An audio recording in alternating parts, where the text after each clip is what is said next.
day mga Repa Pips. So right now, nandito tayo ngayon sa Rosario by Vikings in Tagaytay City. And itatry natin yung breakfast buffet which is trending ngayon dito sa Tagaytay City. So, part to ng celebration, ng birthday celebration ni Meng from Manila. Hello Meng, shoutout sa iyo and happy birthday again. So, celebrate natin and then at the same time, tingnan na rin natin kung anong meron dito sa Rosario by Viking. So, titingnan natin kung ano yung mga available or variety ng food, yung menu nila, and then we'll see kung talagang okay ba yung lasa kasi since na ano siya ng by Vikings, mataas yung expectation natin. So check natin yung price nila, yung venue, and then quick review lang kung anong meron sa Rosario. Okay? So tara, samahan nyo kami.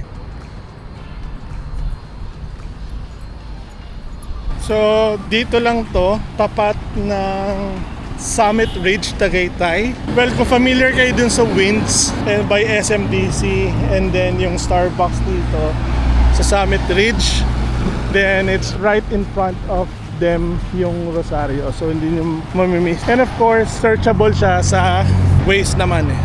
Okay? So, tara, tingnan natin yung loob. Right now, it's currently 7:13 a.m. and malamig, presko. Well, pwede na rin malamig, pero more on presko yung ano. And foggy! Look! Hindi ko alam kung nakikita sa video, pero foggy siya. Tara!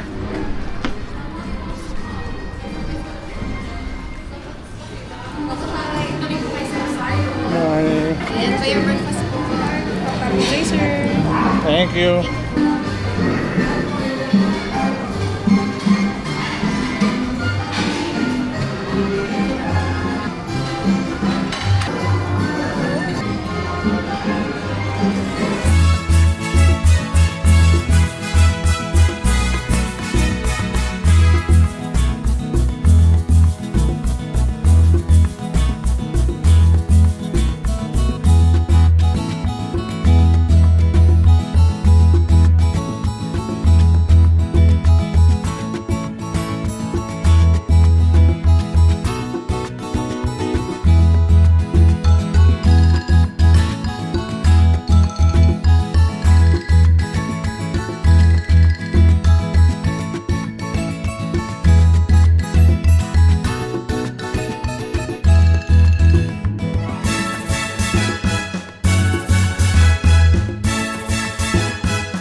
Sila rito sa labas, which is yung dessert and puto bongbong ata eh.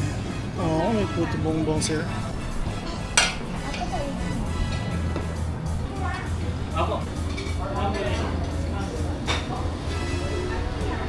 So far, so good. Tingnan naman natin yung view. Look at the view. Yan. O, diba? After mong mabusog, busog na rin yung mata mo. Nice one. Galing, galing, galing.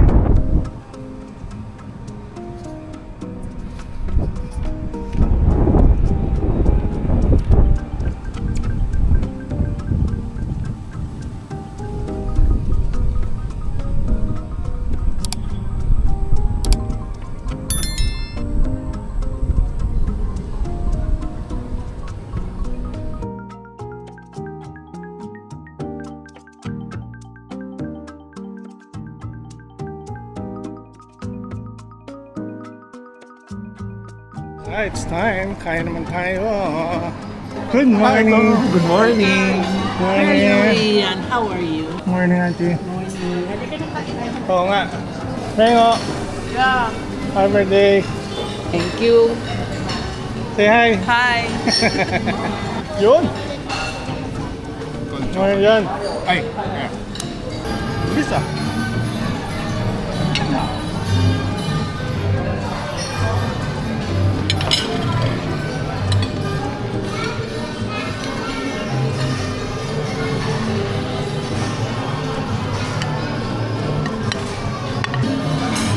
Si Kido, puro chicken ang kinabi.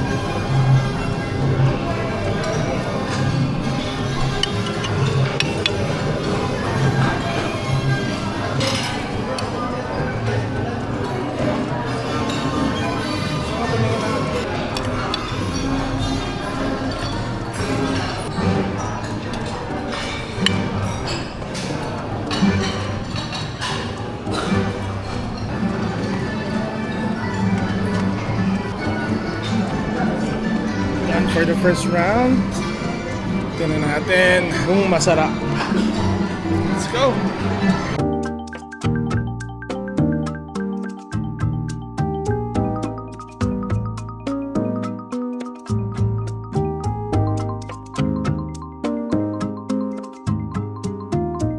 Meron din pala silang taho dito. Careful! What's that? Cereal, chocolate cereal. Nice!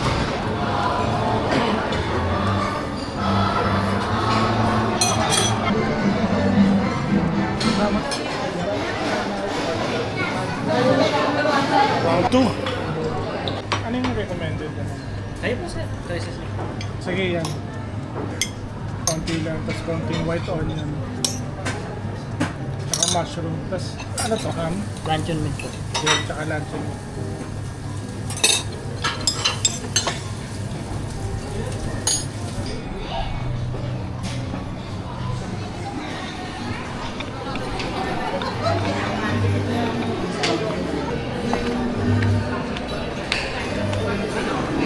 Ay, hindi ko alam yun. Ano po yung kabulalo?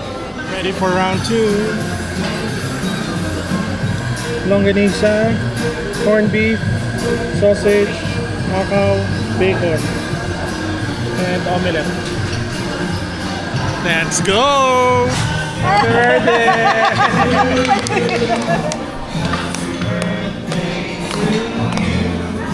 Happy birthday to you!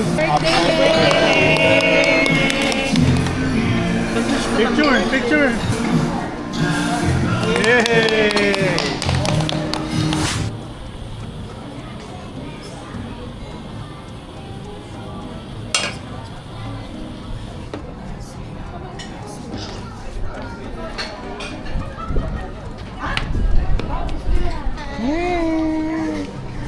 Ngayon pa lang, masarap.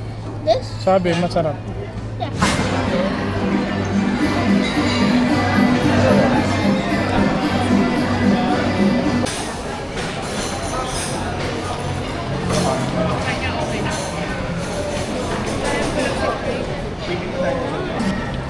How's the food? Good.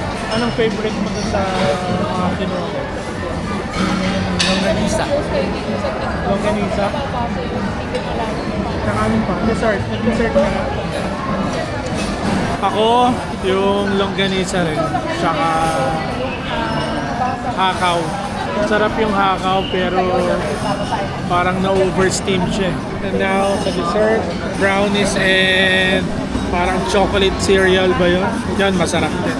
So far, so good. Then later na lang tayo magbigay ng actual review kasi merong mga food na or menu na medyo sablay para sa akin. So let's see kung worth it siya dun sa rate niya. Magkano yung rate dito, Jam? 1,000? Okay. So 1,089 for buffet breakfast from 7 a.m. to 11 a.m. Okay. 1,049. Ah, 1,049 pala. So 1,050 halos yung per head. Alright.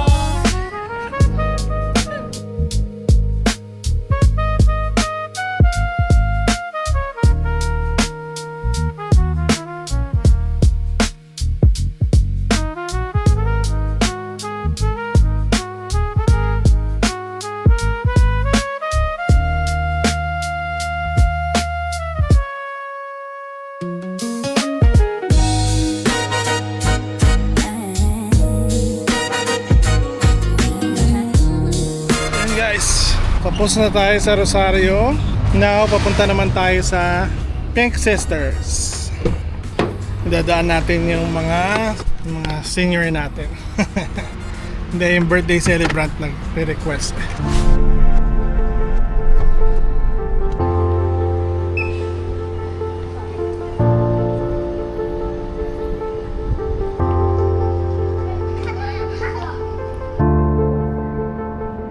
We are now here at Pink Sisters.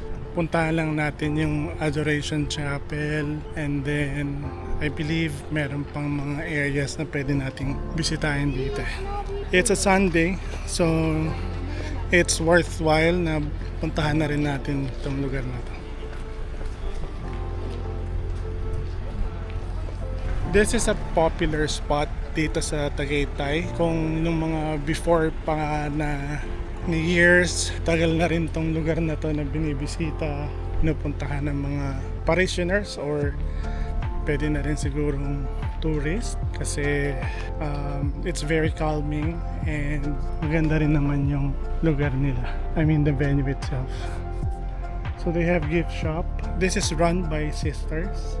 Hindi ko lang alam yung mga details about sa kung anong sisterhood or anong branch or anong body organization ang nag-handle itself.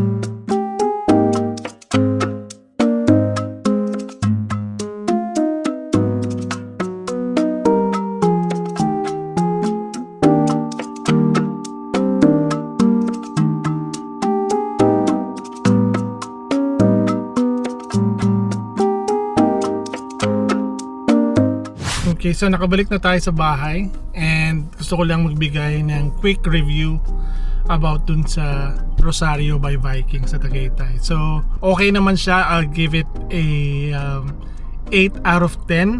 Masarap naman yung mga lasa ng pagkain in general.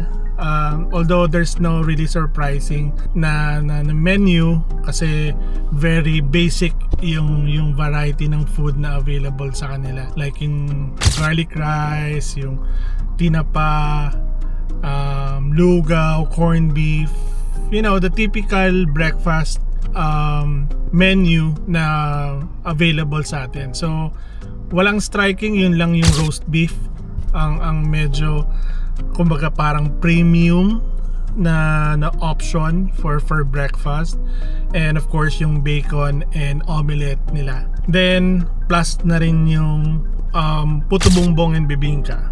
I'll give them an 8 out of 10 for that one kasi meron din silang mga menu na hindi pasok sa quality. Medyo malayo kasi yung yung kalamay nila matigas, yung pinaka parang malikit, yung puto bongbong medyo iba yung texture and iba yung lasa niya sa usual puto bongbong na kinigisnan ko. So yun, 8 out of 10, pero kung based naman sa amenities, sa location, sa venue, sa staff and all that, pasok na pasok sila. I'll give them a 9 out of 10 kasi maganda yung view, malinis, yung comfort rooms nila okay, yung management nila in terms of cleanliness, and then sa staff na mababait din yung staff. Kung sa rate naman siguro pwede na rin ng 9 out of 10. Imagine from 7 a.m.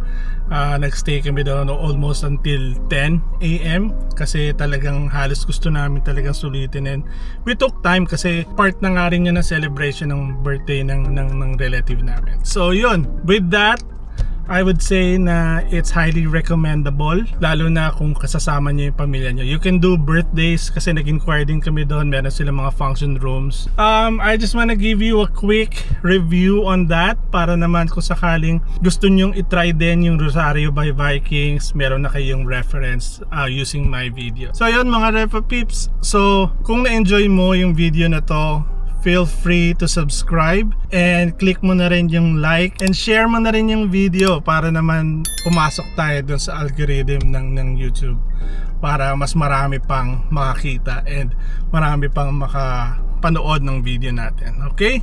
So yun mga Repa Peeps, hopefully magkita-kita tayo ulit on our next adventure. Alright, so thank you mga Repa Peeps, hanggang sa muli.